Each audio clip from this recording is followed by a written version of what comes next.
আজকের গল্পটি প্রাপ্তবয়স্কদের জন্য।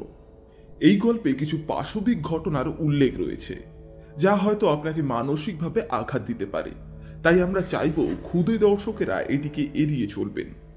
গল্পের প্লট তৈরির খাতিরেই লেখিকা এইরূপ কিছু বর্ণনা করেছেন। নমস্কার, আজ আপনারা শুনবেন make unique entertainment original presence Abhishek নন্দীর ভাবনায় লেখিকা প্রবাহিতার কলমে সাইকোপ্যাথ। ওনার জন্ম 29 ডিসেম্বর 2003 সালে নদিয়া জেলায়। বর্তমানে তিনি উত্তর চব্বিশ পরগনার ব্যারাকপুরে বসবাস করছেন। এখন উনি নার্সিং কমপ্লিট করে সাহিত্য চর্চা নিয়ে গবেষণা করছেন। শুরু হচ্ছে আজকের আমাদের বিশেষ নিবেদন, make unique entertainment original presence psychopath.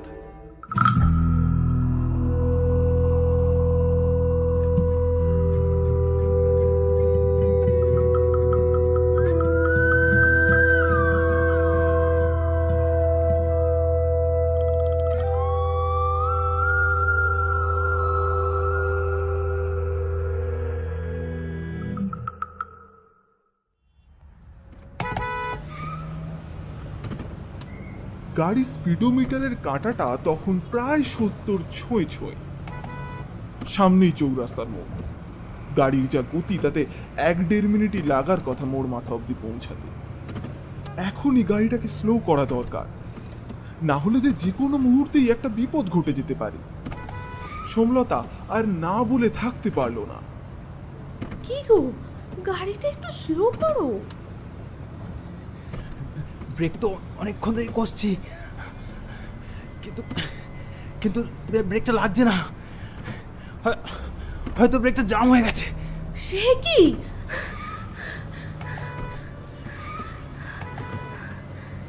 গাড়ির ব্রেকটা জাম করে গিয়েছে, কিছুতেই আর ব্রেক ধরছে না। গাড়িটা তখন প্রায় 70 পেরিয়ে গেছে। সোমলতা দেখতে পেল মোড় মাথাটা যেন কাছে এগিয়ে আসছে, আরো কাছে, আরো কাছে। চৌরাস্তার উল্টো দিক থেকে আসা একটা লরিতে শুভেন্দুর গাড়িটা সজোরে গিয়ে ধাক্কা মারল।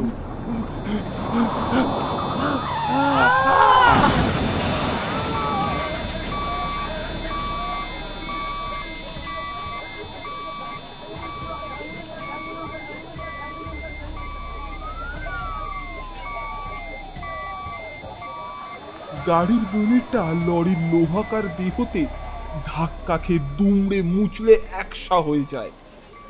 প্রকাণ্ড আওয়াজ করে এয়ার ব্যাগগুলো খুলে যায়। তার সত্ত্বেও শুভেন্দুর মাথাটা গিয়ে আছড়ে পড়ে গাড়ির ড্যাশবোর্ডে।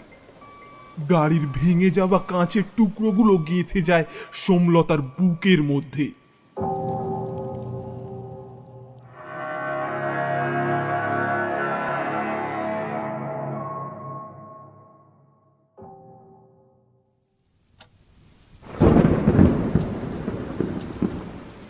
জানালার পাশে বসে বাইরে একঘেয়ে ঝিরঝিরে বৃষ্টি দেখছিল নীলাদ্রি। আজ সকাল থেকেই মেঘলা আকাশের মতন তার মনটাও যেন বড়ই মেঘলা।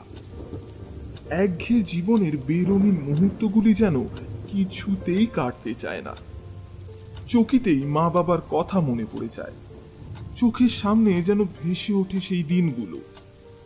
স্কুলে যাওয়ার জন্য রেডি হচ্ছিল সে। সেই সময় মা শত ব্যস্ততার মধ্যেও তার খাবার তৈরি করে তাকে খাইয়ে দেয়, টিফিন প্যাক করে দেয়, এমনকি জুতোর ফিতে পর্যন্ত বেঁধে দেয়। বাবা অফিস যাওয়ার আগে একগাল হাসি নিয়ে অপেক্ষা করত। মা কখন সব কাজকর্ম সেরে বাবাকে বিদায় জানাবে। বাবা মায়ের সঙ্গে কত খেলা, কত গল্প, কত গান বাজনা। আজ সেসব স্মৃতি। নীলাদ্রি তখন কলেজের ফাইনাল ইয়ার। একটা অ্যাক্সিডেন্টে মা বাবা দুজনেই আহত হন। 1 সপ্তাহ হসপিটালে মৃত্যুর সঙ্গে যুদ্ধ করে অবশেষে মা তাকে ফাঁকি দিয়ে চলে যায়। বাবা মাথায় খুব চোট পায়, স্মৃতিশক্তি একেবারেই চলে যায়। মানসিক ভারসাম্য হারিয়ে সবসময় যেন ক্ষিপ্ত হয়ে উঠতেন। বাবার দেখাশোনা করতে গিয়ে শরীরের কত জায়গায় যে নীলাদ্রিকে কামড় আর আঁচড়ে যন্ত্রণা সহ্য করতে হয়েছে তার কোনো ঠিক ঠিকানা নেই। অবশেষে নীলাদ্রি পরিশ্রান্ত হয়ে বাবাকে মেন্টাল হসপিটালে ভর্তি করে দেয়। সেখানেই একদিন বাবাও শেষ নিঃশ্বাস ত্যাগ করে।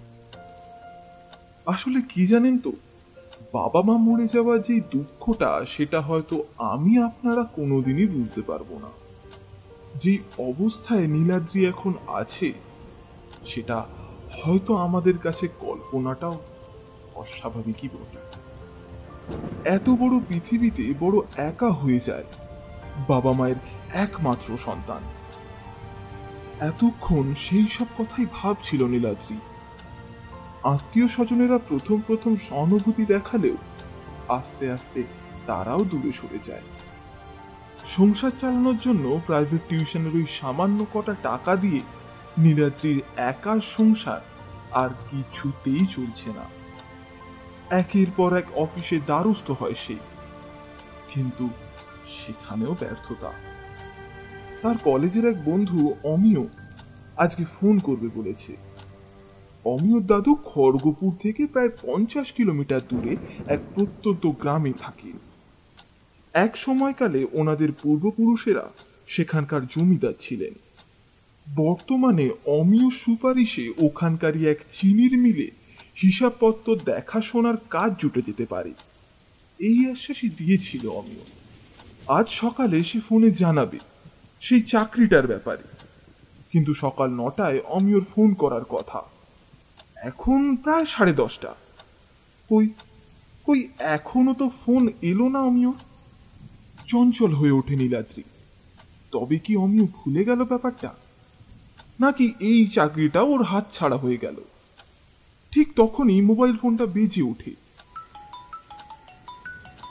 নীলাদ্রি তাড়াতাড়ি দৌড়ে গিয়ে ফোনটা রিসিভ করে। ফোনের ও প্রান্ত থেকে অমিয় বলে ওঠে, হ্যাঁ ভাই, বাড়িতেই আছি, বল। তোকে দাদুর ওখানে যে কাজের কথাটা বলেছিলাম সেটা হয়ে যাবে। তুই কালকে সকালেই রওনা দিয়ে দে, দাদুকে সব বলা আছে। যাওয়ার সময় তোর সিভিটা অবশ্যই নিয়ে যাবি। আর হ্যাঁ, কিছু জামা কাপড়ও নিয়ে নিস। তোর থাকা খাওয়ার ব্যবস্থা দাদু ওখানেই করে দেবে। ছুটিতে বাড়িতেও আসতে পারিস। দাদু খুব ভালো মানুষ, নিজের মতোই থাকবি। প্রথম মাসের অর্ধেক মাইনেটা দাদু তোকে অ্যাডভান্স দিয়ে দেবে, আমি দাদুকে বলে দিয়েছি। কিছু দরকার হলে কিনে নিস। আর হ্যাঁ, দাদু বলেছে স্টার্টিং এ 15,000 টাকা দেবে। তুই 1 বছর কাজ কর, পরে দাদু নিজেই মাইনে বাড়িয়ে দেবে। কি রাজি তো? রাজি আর বলে রাজি? তুই যে আমার কত বড় উপকার করলি তা তুই নিজেই জানিস না ভাই। তোকে যে কি বলে ধন্যবাদ দেব তার আমার আর ভাষা যেন নেই রে ভাই। ওসব ধন্যবাদে পেট ভরবে না, জমিয়ে খাওয়াতে হবে একদিন। তুই জয়েন করে ছুটিতে আয়, তারপর সব হবে। এখন ভালোই ভালোই গিয়ে পৌঁছো। সেই দিনটা নীলাদ্রির ভীষণ খুশির দিন। তখন প্রায় বেলা 12টা। সকালে পাড়ার জগাদার দোকান থেকে 4টে পরোটা খেয়েছিল, তাই দুপুরে আর কিছু খেতে ইচ্ছা করলো না। বিছানায় শুয়ে নীলাদ্রি আকাশের দিকে তাকিয়ে থাকি। এইমাত্র বৃষ্টি থেমে গিয়ে ছেঁড়া ছেঁড়া মেঘের ভেতর থেকে টুকরো আলুর ছটা উঁকি মারছে। আকাশের দিকে তাকিয়ে থাকতে থাকতে কখন যেন চোখ দুটো ভারী হয়ে এসেছিল নীলাদ্রি। ধীরে ধীরে ঘুমিয়ে পড়ে সে। ঘুম যখন ভাঙল তখন প্রায় সন্ধ্যা হয়ে এসেছে। পরের দিন রওনা দিতে হবে, তাই কাগজপত্র জামা কাপড় গুছিয়ে নেয় সে। টিউশন ফিসের 1000 খানেক টাকা সে বাঁচিয়ে রেখেছিল, সেটাও ব্যাগে নিয়ে নেয়। বাবা মায়ের ফ্রেমে বাঁধানো হাসি মুখের ছবিটা ব্যাগে ঢোকাতে গিয়ে চোখটা আবার ভিজে আসে তার। 2 কামরার এই বাড়িতে তার ছোটবেলার অনেক স্মৃতি জড়ানো। ঘরে 2-4টে আসবাবপত্র ছাড়া মূল্যবান বলতে আর কিছুই নেই। যেটুকু অবশিষ্ট ছিল তা বাবার চিকিৎসার খরচ তুলতেই চলে গেছে। তাই ঘরের চাবিটা পাশের বাড়ির নিতিন পিসির কাছে দিয়ে সে রওনা হবে বলে মনস্থির করল। সন্ধ্যাবেলা নিতিন পিসির কাছে গিয়ে তার চাকরি পাওয়ার খুশির খবরটা জানায়। পিসি, অবশেষে এতদিন পর একটা চাকরি জুটল। অবশ্য কলকাতা থেকে অনেক দূরে। মাসে 3-4 দিনের জন্য একটু ছুটি নিয়ে বাড়িতে আসতে পারি, তবে বাড়ির চাবিটা তুমি নিজেই রেখে দিও, আর বাড়িটাকে দেখো। তা বাবা, চাকরির জায়গা ভালো তো? খাওয়া দাওয়ার ব্যবস্থা আছে তো? দেখিস বাবা, বিদেশ বিভুঁই জায়গা। হ্যাঁ হ্যাঁ পিসি, সব ব্যবস্থা আছে। আমার এক বন্ধুর দাদুর চিনির মিলে হিসাব লেখার কাজ, তিনিই সব ব্যবস্থা করে দেবেন। ভালো হলেই ভালো বাবা, সাবধানে থাকিস।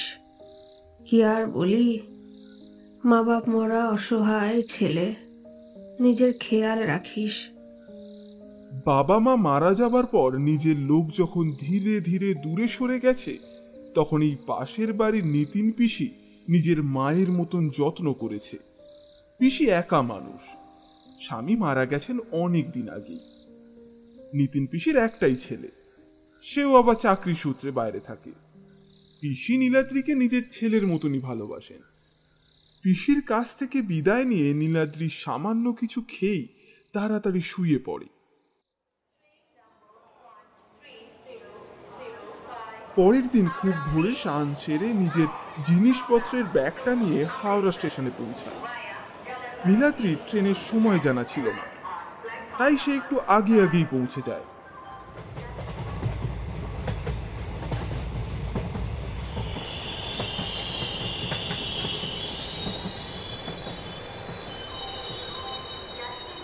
ট্রেন যখন খড়গপুর পৌঁছায় তখন দুপুর 2টো।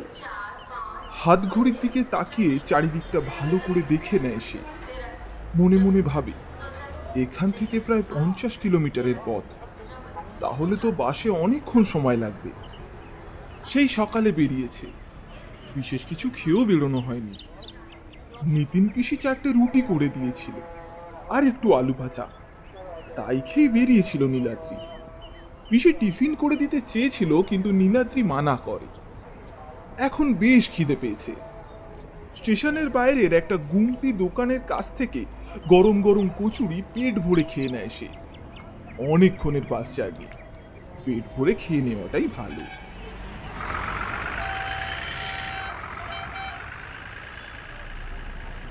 বাস ছাড়লে নীলাদ্রি বাসের জানালা দিয়ে বাইরের পরিবেশ দেখতে থাকে। ধীরে ধীরে শহরের জনবহুল পরিবেশকে পেছনে ফেলে বাস সামনের দিকে এগিয়ে যায়। যে গ্রামটিতে নীলাদ্রি যাচ্ছে সেই গ্রামটার নাম জগদীশপুর। একটা টিকিট কন্ডাক্টরের কাছ থেকে নিয়ে নেয় সে।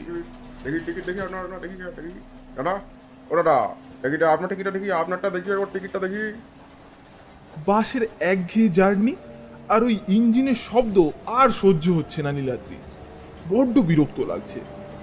তাই জানালার কাছটায় মাথা রেখে একটু নতুন জীবনের কথা ভাবতে শুরু করলো নীলাদ্রি। একটা নতুন করে বাঁচা। দুনিয়া বলে বাবা নাকি বট গাছ, আর মা হলো তার ছায়া। কিন্তু নীলাদ্রির মাথার ওপর তো এখন দুটোই নেই, তাই এখন প্রখর রোদ হোক বা অবাধ শ্রাবণ, সবই তাকে একা হাতেই সহ্য করতে হবে। বাইরে গা শোয়ান রোদের আলো, এখনো ঘন্টাখানেকের জার্নি। বুক চেরা বাতাসের স্পর্শে ঘুম ঘুম লেগে আসছিল তার। তাই আর দেরি না করে কন্ডাক্টরকে ডেকে অনুরোধ করে বলল জগদীশপুর এলে যেন তাকে ডেকে দেওয়া হয়।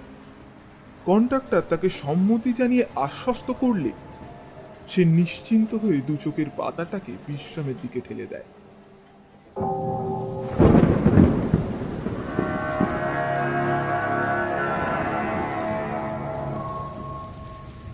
বাইরে ঘন অন্ধকার, উথাল ঝড় সহ প্রবল বৃষ্টি। নীলাদ্রি ছুটে চলেছে, অবিরাম ছুটে চলেছে। কেউ পিছু করছে তার, সে প্রাণপণে ছুটছে। হঠাৎ রাস্তা শেষ, সামনে খাই, পেছনে তাড়া করছে কেউ। গভীর অন্ধকারে প্রাণ বাঁচানোর জন্য ঝাঁপ দিতেই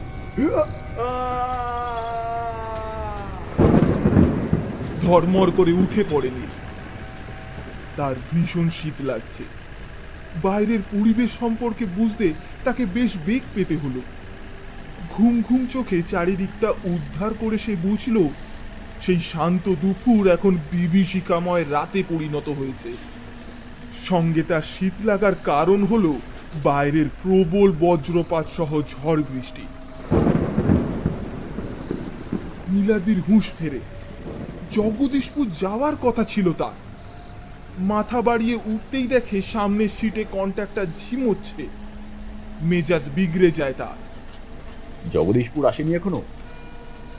আচমকা ডাকে কন্ট্রাক্টর চমকে ওঠে, নীলের দিকে ফিরে তাকায়, তারপর পাল্টা মেজাজ দেখিয়ে বলে, বাপরে বাপ, হ্যাঁ ঘুম বলি আরে আপনার মশাই, হ্যাঁ না হলেও 100টা ডাক পেরেছি, তাও যদি আপনার ঘুম ভাঙে।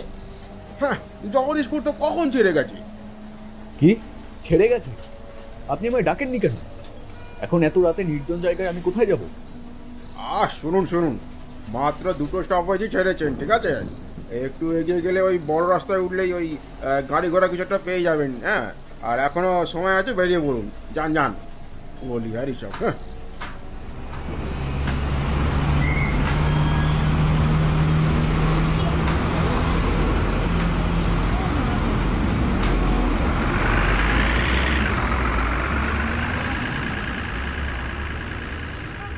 কন্ট্রাক্টরের কথা শুনে নীল বৃষ্টি মাথাতেই নেমে পড়ে। জঙ্গলা পথ, ঘন অন্ধকার। মাথায় রুমাল চাপা দিয়ে বৃষ্টির জল আটকানোর বৃথা চেষ্টা করতে থাকে। মাথায় তখন তার একটাই চিন্তা, জগদীশপুরের চাকরিটা। হঠাৎ একটা আচমকা মনুষ্য কণ্ঠ পেয়ে বেশ ভয় পেয়ে ওঠে নীল। ও দাদা, এত রাতে জঙ্গলের পথ ধরে কোথায় যাচ্ছে? আচমকা এই আঁধারে অচেনা আগন্তুকের আওয়াজে সে আনন্দ পাবে নাকি ভয় পাবে, এই নিয়ে ভিমড়ি খায় সে। আপনি কে? আমি আমি কে সেটার থেকেও বড় প্রশ্ন, আপনি এত রাত্রে এখানে কি করছেন? ভদ্রলোকের প্রশ্নের প্রতি উত্তরে নীল তাকে সমস্ত ঘটনা জানায়। সব শুনে ভদ্রলোক বলেন, বুঝলাম, কিন্তু এই ঝড় বাদলার দিনে এমন জঙ্গলের পথ ধরে আপনি যাবেন? এতে তো বিপদ হতে পারে। তার চেয়ে বরং আপনি আমার বাড়িতে চলুন। বলেই ভদ্রলোক কিছুটা স্থির কণ্ঠে বললেন, জঙ্গল পেরোলেই আমার বাড়ি। চলুন, আজ রাতটা আমার ওখানেই কাটাবে। কাল বৃষ্টি কমলে আমি নিজে গিয়ে আপনাকে বাস ধরিয়ে দেব। আর এই দুর্যোগের রাত্রে শেষ বাসটা পাবেন বলে তো আমার মনে হয় না।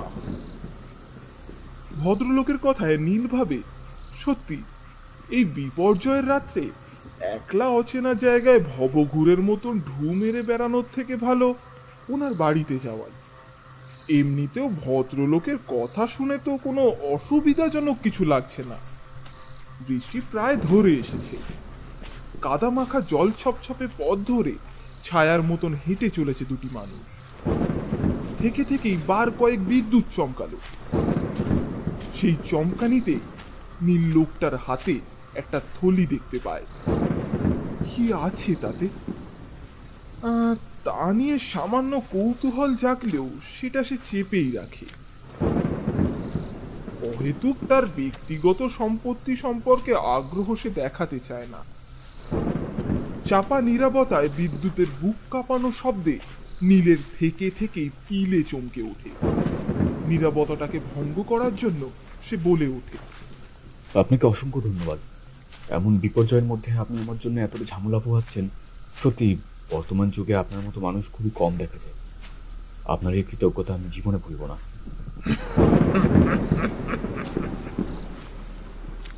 নীলের কথা শুনে লোকটা মুচকি হাসে। বিদ্যুতের বিকট হুঙ্কারেও নিস্পষ্ট শুনতে পায় সেই বাঁকা হাসিটা। খানিকটা ভীতিকর শিহরণ জাগে তার মনে। দূরে কোথাও ভীষণ জোরে বাজ পড়ে। তার প্রখর আলোয় নীল ভদ্রলোকের হাতের ব্যাগটা দেখতে পায়। অমন করুণ আলোতেও নীল দেখে ব্যাগটার গায়ের নিচের দিকে কেমন কালচে জমাট অন্ধকারের মতন দাগ। যেন মনে হয় একদলা অন্ধকার কেউ ওই খানিকটা জায়গা জুড়ে মাখিয়ে রেখেছে। ওটা কি রক্ত? মনে মনে একবার প্রশ্ন করে সে, এমন করুণ আলোতেও সে যেটা দেখলো তা কি সত্যিই রক্ত, নাকি নিছক চোখের ভুল? ভাবতে ভাবতে পিছিয়ে পড়ে সে। বেশ খানিকটা দূরে ভদ্রলোক এগিয়ে গিয়ে নীলকে দেখে ডাক দেন। ইয়ে মশাই, কোনো সমস্যা হলো নাকি? ভদ্রলোকের তাড়া শুনে নীল প্রশ্নটাকে নিজের মনের ভুল ভেবেই উড়িয়ে দেয়। তারপর হাঁটতে থাকে তার ছায়া হয়ে। বেশ খানিকটা হাঁটবার পর একটি অর্ধজীর্ণ দালান বাড়ির সামনে এসে দুজনে দাঁড়ালো। কাঁচা অন্ধকারে বাড়ির আকৃতি ঠিক বুঝতে না পারলেও বাড়ির দশাটা যে ভালো নয় সেটা সে বেশ বুঝতে পারে। টিনের দরজার ক্যাঁচ ক্যাঁচ শব্দে একবার সেই দিকে তাকায়নি। ভদ্রলোক হাতের ব্যাগটা পায়ের সামনে রেখে তালা খোলেন। তবে দরজাটি সহজে খুলবার নয়। একা পেরে না ওঠায় সে নীলের সাহায্য চায়। মশাই, সাহায্য করুন তো, সাহায্য করুন, দরজাটা জাম করে গেছে মনে হয়। নীল সাহায্য করতেই ক্যাঁচ ক্যাঁচ শব্দে দরজাটা খুলে যায়। তারপর ভেতরে প্রবেশ করতেই তার চোখে পড়ল একটি উজ্জ্বল লণ্ঠন। বাইরের ঘুটঘুটে অন্ধকার থেকে এসেই আলোটা তার চোখে সইল না। বেশ খানিকটা বাদে সেই আলোর আভাসে আশপাশটা দেখতে পায়। ভদ্রলোক ব্যাগটা নিয়ে ভেতর ঘরে চলে যান। নীল ঘুরে ঘুরে আলো আঁধারির মাঝখানে দেখতে থাকে ঘরটা।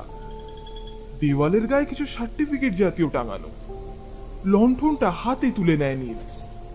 একটু কাছ থেকে দেখবার চেষ্টা করে। একটি ফ্রেমের ভেতর জলজল করছে একটি নাম, অখিলেশ ব্যানার্জি। সার্টিফিকেটটা দেখে একবার বিড়বিড় করে ওঠে নীল। সায়েন্টিস্ট? ওইগুলো সব আমার। আচমকা শব্দে নীল পেছনে ফিরে দেখে ভদ্রলোক একটি গামছা ও একজোড়া শুকনো জামা কাপড় হাতে দাঁড়িয়ে আছে। অখিলেশ বাবুর কাছ থেকে গামছা সহ শুকনো জামা কাপড়গুলো নিয়ে নীল পাল্টা প্রশ্ন করে, আপনি? হ্যাঁ, আমি অখিলেশ ব্যানার্জি। একসময় এই গবেষণাই আমার সব কিছু ছিল, আর এই গবেষণাই আমার সব কিছু কেড়ে নিল। মানে? মানেটা পরেই জানবেন। আগে নিন পোশাকটা বদলে ফেলুন, নতুবা ঠান্ডা লেগে অসুখ বিসুখে পড়ে যেতে পারে। বিজ্ঞান চর্চা ছেড়ে এই জরাজীর্ণ অবস্থায় বাসা বেরিয়েছে কেন মিস্টার ব্যানার্জি? এই গবেষণা আমার সব কেড়েছে। অখিলেশ বাবুর কথাটায় একটা ভারী কি ভাব লক্ষ্য করে নীল। অখিলেশ বাবু ভাবনা ছেড়ে ভেতর ঘরে প্রস্থান করেন। অতিথির জন্য রাতের সামান্য খাবারের ব্যবস্থা করেছেন তিনি। জামা কাপড় ছেড়ে নীল খেতে বসে। আলো আধারিতে বেশ পুরনো দিনের কথা মনে পড়ে যায়। এমনই বৃষ্টির দিনে যখন কারেন্ট যেত, তখন বাবা মায়ের স্নেহের আদরে তার ঠাঁই হতো। বেশ কিছুক্ষণ পর যাবৎ ভিতর ঘর থেকে একটা মহিলা কণ্ঠের গুণানির শব্দ পাচ্ছে সে। তার গুণানির মধ্যে কিছুটা রাগের মাত্রাও অনুভব করা যায়। প্রথমটায় মনের ভুল ভাবলেও পরে সে ঠিকই অনুমান করে ভেতর ঘরে কোনো মহিলার উপস্থিতি রয়েছে। অখিলেশ বাবুকে নীল এই ব্যাপারে জানতে চাইলে তিনি জানান ভেতরে ওনার মানসিক ভারসাম্যহীন স্ত্রী রয়েছেন। আজ থেকে প্রায় 5 বছর আগে এক মারণ রোগে নিজের ছেলেকে হারান ওনারা। ছেলের অকাল মৃত্যু সহ্য করতে পারেনি মা, তাই শেষমেশ তার এই পরিণতি। অখিলেশ বাবুর মুখের কথাটা আয়তনে ছোট হলেও এই যন্ত্রণার গভীরতাটা নীল বেশ ভালো বুঝতে পারে। সে নিজেও আজ কোথাও না কোথাও সর্বহারা। কিন্তু ভেতর ঘর থেকে সেই ভেসে আসা গোনানি, ওটাকে কি আদৌ মানসিক ভারসাম্যহীন রোগীর গুণানি বলা চলে? আচ্ছা, এই রাতে এখানে আশ্রয় নিয়ে সে কোনো ভুল করেনি তো? সে কোনো বিপদে পড়বে না তো? না না, একটু বেশি ভাবছে সে। তার নিজের বাবাও একসময় এরকমই ভারসাম্যহীন মানসিক রোগী ছিল। কি হে মশাই, কি ভাবছেন? হ্যাঁ, না না না না, কিছু না কিছু না। এই ব্যাপারটা নিয়ে আর 7-5 ভাবে না নীল। একই ঝড় বাদলের রাত, তার উপর আবার একজন অচেনা মানুষ সাহায্যের হাত বাড়িয়ে তাকে ঘরে আশ্রয় দিয়েছে। খাবার শেষ করে নীল হাত মুখ ধুয়ে এসে দেখে অখিলেশ বাবু তার শোয়ার ব্যবস্থা করে দিয়েছে। নিন নিন, বিছানা তৈরি, এবার শুয়ে পড়ুন, এবার শুয়ে পড়ুন, রাত তো অনেক হয়েছে। বিছানার পাশে অখিলেশ বাবু একটি ঘটিতে করে জল রেখে যান। মোমবাতির লালচে হলুদ আভা অন্ধকারের কালোতে মিশে গিয়ে ক্লান্তির মাত্রা যেন আরো বাড়িয়ে দেয়। নীল বিছানায় শুয়ে শুয়ে আগামীকালের কথা ভাবতে থাকে। কাল সকালবেলা ঘুম থেকে উঠেই সে বেরিয়ে যাবে। একটা নতুন চাকরি, একটা নতুন জীবন, আবার সে নতুন করে সবটা গুছিয়ে নেবে। রাত তখন প্রায় মধ্যভাগ। এক বৃষ্টি স্বপ্নে ঘুম ভেঙে যায় নীলের।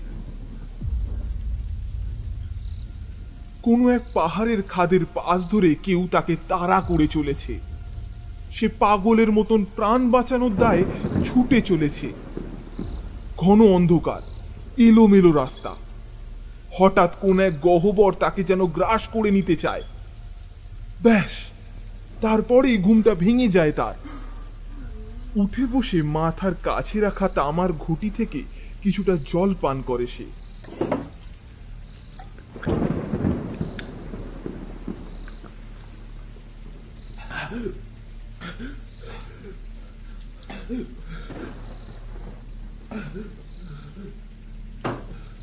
বাইরে তখনও ঝিমঝিম করে বৃষ্টি পড়ছে। না, ঘুম এখন আর তার এত সহজে আসবে না। সে বিছানা ছেড়ে বাথরুমের দিকে এগিয়ে যায়। রাতে খেয়ে ওঠার পর হাত মুখ ধোয়ার সময় অখিলেশ বাবু তাকে বাথরুমটা দেখিয়ে দিয়েছিলেন। হাতে হারিকেনটা নিয়ে সেই দিকেই এগিয়ে গেল নীল। ঘর থেকে বেরিয়েই একটা লম্বা বারান্দা। সেই বারান্দা বরাবর ডান দিকে সোজা গেলেই শেষ মাথায় বাথরুম। নীল বাথরুমে ঢোকার আগে দরজার সামনেই হারিকেনটা রেখে যায়। ঘুম ঘুম চোখেই পেট হালকা করে সে।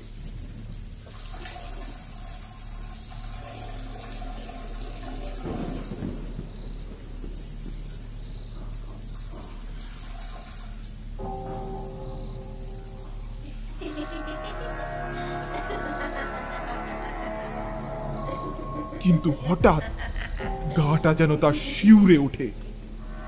একটা খুব সরু রিনরিনে গুণানি শব্দ তার কানে ভেসে আসে।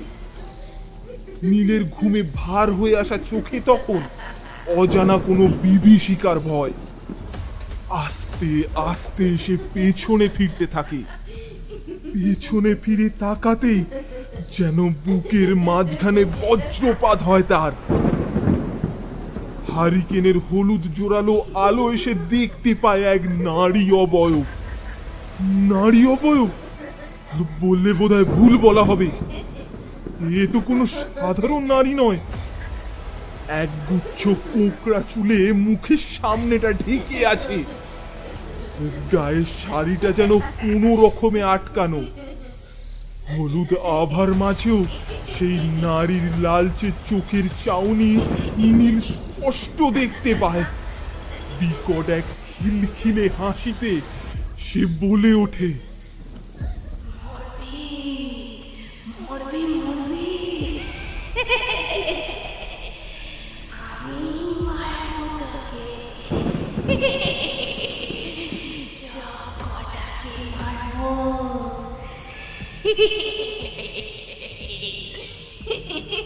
বলেই নিজের মাথাটা নৃশংসভাবে বাঁকিয়ে অট্ট হাসিতে হাসতে হাসতে এগিয়ে আসে নীলের দিকে।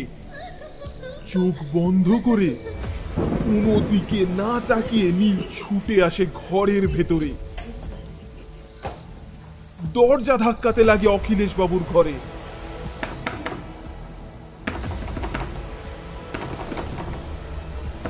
মাঝরাতে এমন অমানবিক ভাবে দরজা ধাক্কা দেবার শব্দে অখিলেশ বাবু বিরক্ত হয়ে দরজা খোলেন।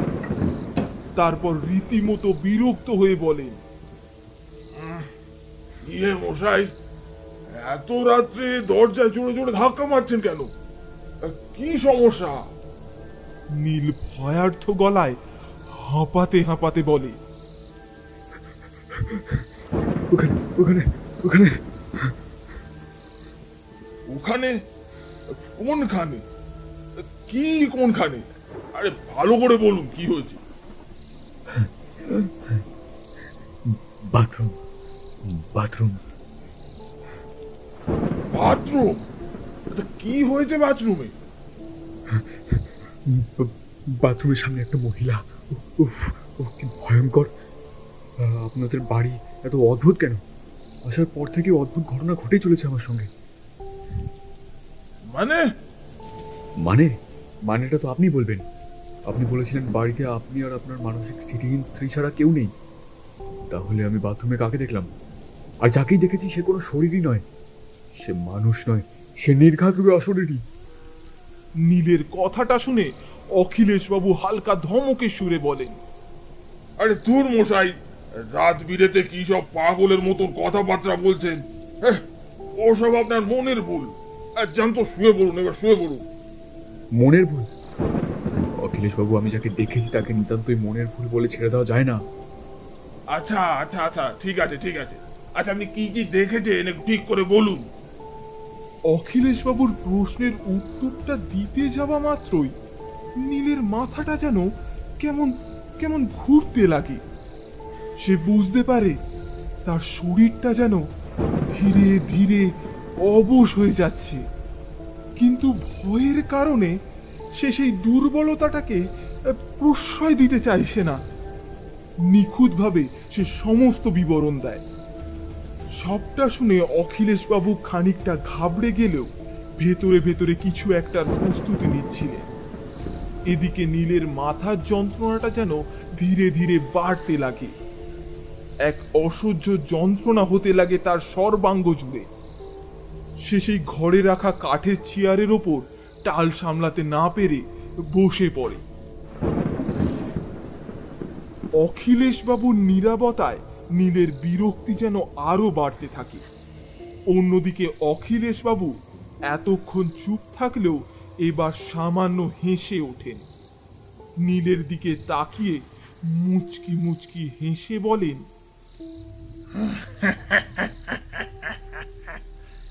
খুব কষ্ট হচ্ছে বলুন? অখিলেশ বাবুর এমন কথায় নীল বেশ খানিকটা আশ্চর্য হয়।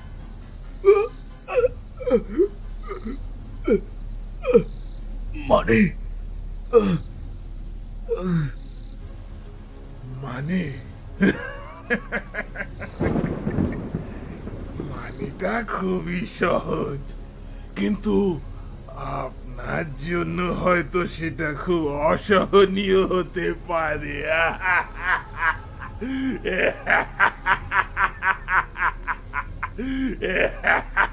বলেই একটা অট্ট হাসিতে মেতে ওঠেন ভদ্রলোক।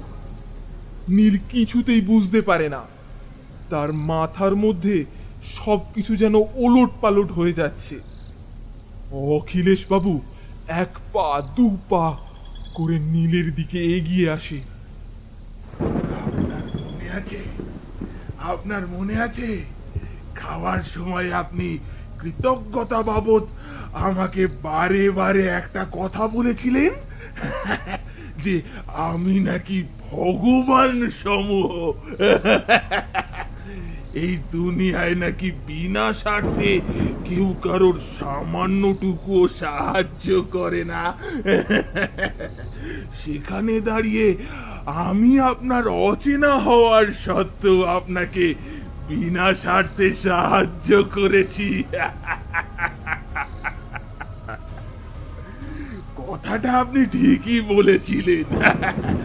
দেবতা তুল্য মানুষ আমি মোটেই নই। আর আমার আমার সাহায্যের পেছনে বেশ খানিকটা স্বার্থ তো রয়েইছে। কথাটা বলেই এক পৈশাচিক হাসিতে ফেটে পড়েন তিনি।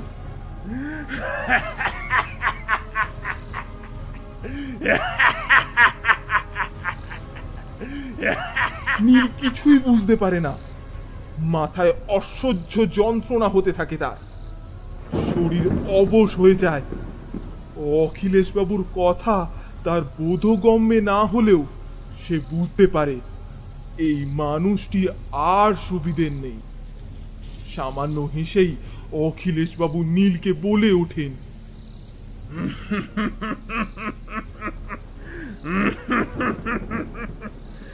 আপনি ভীষণ রকমের বোকামি করে ফেলেছেন মশাই। বলেই হাসতে হাসতে নীলের চুলের মুঠিটাকে খামচে ধরেন। ওই তামার ঘটির জলটা আপনার মোটেই খাওয়া উচিত হয়নি।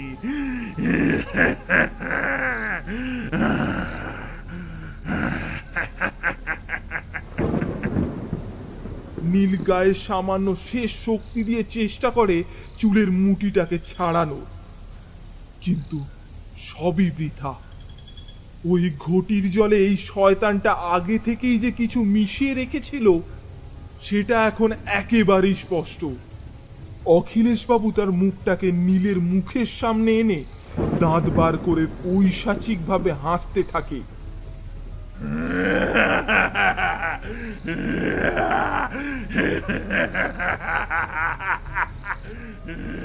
ঘরের হলদেটে আলোতে সে স্পষ্ট তার নৃশংস মুখটাকে দেখতে পায়। এই মুখটা কোনো পরোপকারী দেবতা তুল্য মানুষের তো হতেই পারে না। এবার সে নীলের গলাটাকে চিপে ধরে। নীলের চোখ মুখটা উল্টে আসে। সে অতি কষ্টে অতি যন্ত্রণায় নিজেকে বাঁচাবার চেষ্টা করতে থাকে।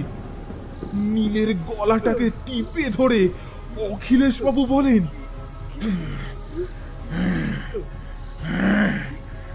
আপনি যা দেখেছেন সেটা সম্পূর্ণ ঠিক, তবে যেটা ভেবেছেন সেটা সম্পূর্ণ ভুল। আর একটা সত্যি জানবেন জানবেন জানবেন জানবেন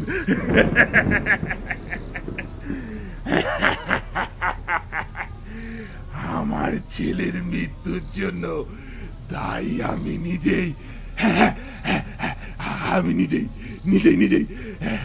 আমি নিজেই এক রাসায়নিক পরীক্ষার জন্য আমার ছেলেকে টোপ হিসাবে ব্যবহার করি।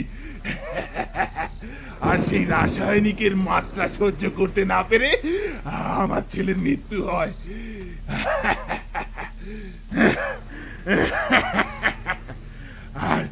আর আমার স্ত্রী তাকেও আমি ঠিক এইভাবে শেষ করেছি। সেও আমার এখন এক পরীক্ষার অংশ। আমি তাকে এই পৃথিবীর শ্রেষ্ঠ শক্তিশালী একটা প্রাণী বানাতে চাই। আর এই সম্পর্কে আমার সহকর্মীরা জানতে পারায় আমাকে পাগল ভেবে তাড়িয়ে দেয়।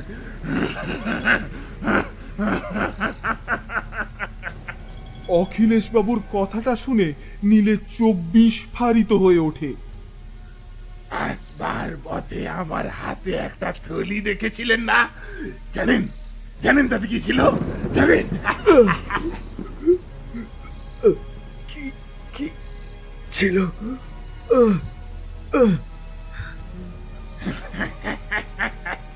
সদ্যজাত 3টে কুকুরের বাচ্চা আমি তাদের নিজের হাতে মেরেছি।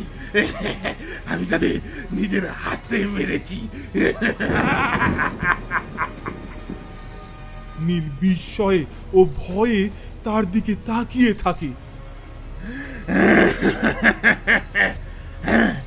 হ্যাঁ, ওগুলোই তো আমার স্ত্রীর খাবার।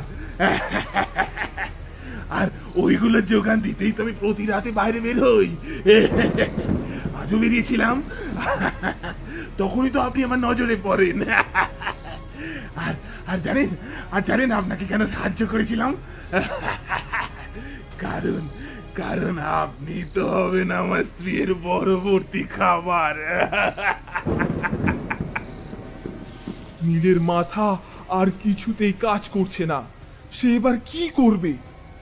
তার শরীর প্রায় শেষের দিকে, গলার কাছে প্রাণটুকু এসে আটকে আছে, চোখ মুখটা উল্টে যায়।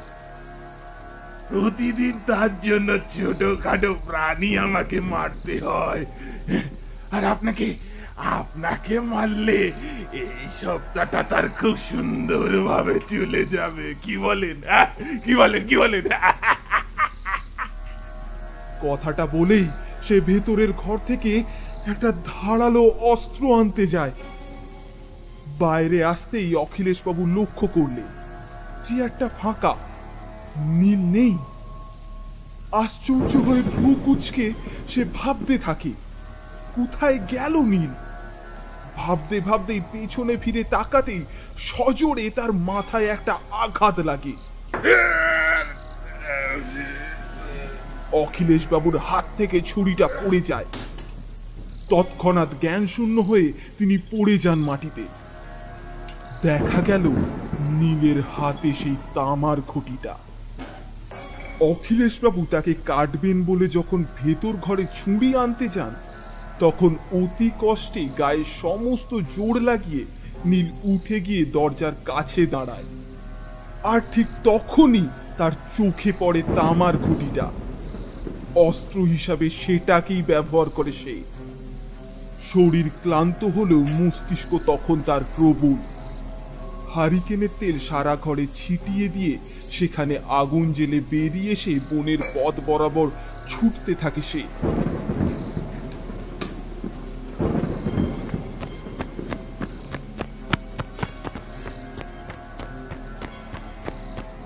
পেছনে তার দাউ দাউ করে জ্বলছে একতলা পোড়ো বাড়ি। নীলের শরীর হাল ছেড়ে দেয়। নীল আর ছুটতে পারছে না। মাথা ঘুরে জ্ঞান হারিয়ে সেই জঙ্গলের একটা ঝোপের মধ্যে পড়ে যায়।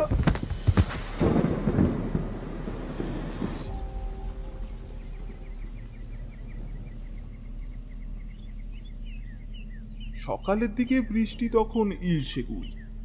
গ্রামের কয়েকজন মধ্যবয়স্ক লোক সকালের কাজ সারতে বনে আসে। তখন তাদের মধ্যেই একজন নীলের জ্ঞান শূন্য দেহ দেখতে পেয়ে সবাইকে সেই দিকে দৃষ্টিগোচর করতে বলে।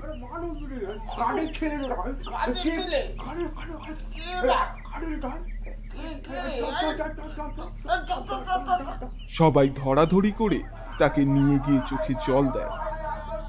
জ্ঞান ফিরলে নীলের মুখে শোনে কালকের রাতে সেই ভয়াবহ কাহিনী, এবং তাদের মধ্যেই একজন বলে ওঠে, ও ছোকরা, নীলে কেন এখানে? আরে ও তো সেই পাগল বিজ্ঞানীর বাড়ি। হ্যাঁ, আরে ওখানে তো কেউ যায় না। তুমি কেন গেলে? তুমি কেন ওখানে? পাগল বিজ্ঞানীর বাড়ি, ওখানে থাকে। বাড়ির অবস্থা থেকে কেউ আর সেই দিকে এগোয়নি। বেলার দিকে পুলিশ আসে, ইনভেস্টিগেশন হয়। ভেতরে একটি বডি পাওয়া যায়। গ্রামের অধিকাংশ লোকই নীলের পক্ষে, এবং ওই ভাঙা বাড়ি ও বৈজ্ঞানিকের দুর্নাম করাতে নীলের বিপদ কেটে যায়। পুলিশ জানায় তারা ভালো মতন খুঁজে একটি মাত্র বডি পেয়েছে। গায়ের লোক নীলকে রাস্তা দেখিয়ে দেয় এবং তৎক্ষণাৎ এই গ্রাম ছেড়ে দিতে বলে। পুলিশও তাই জানায়। এইসব ঝামেলাতে না থাকাই ভালো, এদিকটা তারাই সামলে নেবে। তবে প্রয়োজনের খাতিরে হয়তো এখানকার লকআপ থানায় ওকে আবারও আসতে হতে পারে। বেলা আর একটু বাড়লে গ্রামের 2-3 লোকের সাহায্যে নীল বাস স্টপেজ অব্দি আসে। সেখান থেকেই সে বাস পেয়ে যায়। বাসে যেতে যেতে নীল কাল রাতে সেই বিভীষিকাময় কথাগুলোই ভাবতে থাকে। হঠাৎ তার মাথায় আসে, আচ্ছা, পুলিশ বলল ওরা নাকি একটা বডি পেয়েছে, মানে বৈজ্ঞানিকের বডি। কিন্তু বাড়িতে তো বৈজ্ঞানিক স্ত্রীও ছিল বাঁধা অবস্থায়। তবে তার বডিটা কোথায় গেল? বাড়িটি যেভাবে পুড়েছিল তাতে তো বেঁচে থাকার কথা নয়, কিন্তু পুড়লে তো তার দেহ পাওয়া যেত। তবে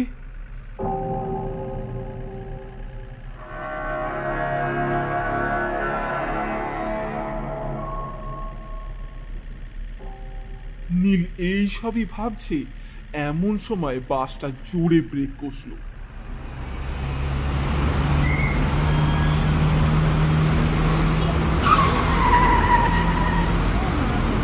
আচমকা ব্রেক কষায় নীল ব্যালেন্স হারিয়ে সামনে ঝুঁকে পড়ে। বাস থামার কারণ জানতে চাইলে ড্রাইভার বলে পথ অবরোধ। বাসের সবাই গুনগুন করে গুঞ্জন করতে থাকে। কন্ডাক্টর বাস থেকে নেমে এগিয়ে গিয়ে দেখতে পেল একদল লোকসহ এক মহিলা একটা শিশুকে কোলে নিয়ে কাঁদছে। সামনে দুজন পুলিশও ছিল। শিশু দেহটির নৃশংস অবস্থা, তার দেহটার এক পাশ থেকে কেউ যেন খাবলে খেয়ে ফেলেছে। কাল রাত থেকেই যাবৎ এই রকমই দুটো শিশুর দেহ এই রকমই অবস্থায় পাওয়া গেছে। নীল এই সব কথা শুনে আশ্চর্য হয়ে ভাবতে থাকে, এই রকম নৃশংসভাবে কে হত্যা করেছে। ঠিক সেই মুহূর্তেই তার কানের কাছে জানালার ফাঁক দিয়ে এক নারী কণ্ঠ হাওয়ায় ভেসে বলে যায়,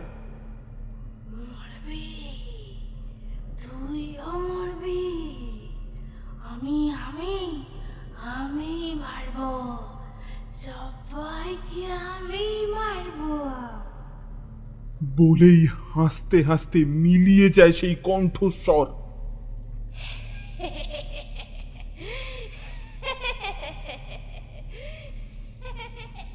নীলের শির ডাঁড়া বরাবর ভয়ঙ্কর একটা স্রোত বয়ে যায়। এই কণ্ঠস্বর তার ভীষণ ভীষণ চেনা। কাল রাতে এই কণ্ঠস্বর সে ওই পোড়া বাড়িতে শুনেছে। পথ অবরোধ তার কিছুক্ষণ পরেই সরে যায়। পুলিশ বাস যাওয়ার জায়গা করে দিল। বাস আবার চলতে থাকে। বাইরে তখনও বেশ ঠান্ডার আমেজ,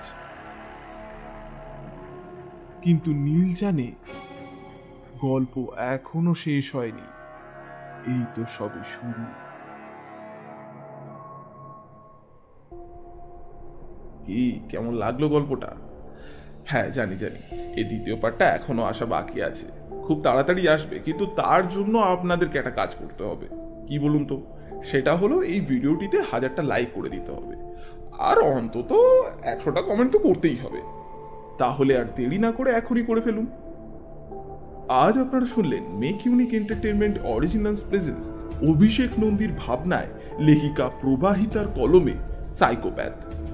গল্পটির পরিচালনায় অর্ঘ্য চক্রবর্তী, নীলাদ্রির কণ্ঠে ব্রহ্মা, অমিয়র কণ্ঠে স্বাক্ষর সাঁতরা, নিতিন পিসির কণ্ঠে সুপ্রিয়া, কন্ট্রাক্টর ও গায়েন লোকের কণ্ঠে অনির্বাণ কায়, শুভেন্দুর কণ্ঠে অমিত চক্রবর্তী, নারী অবয়ব ও সোমলতার কণ্ঠে সৌমিলি পাল, অখিলেশ ব্যানার্জি ও কথকের কণ্ঠে অর্ঘ্য চক্রবর্তী, পোস্টার অ্যান্ড সাউন্ড ডিজাইনিংয়ে অর্ঘ্য চক্রবর্তী, এডিটিংয়ে অনির্বাণ কায়।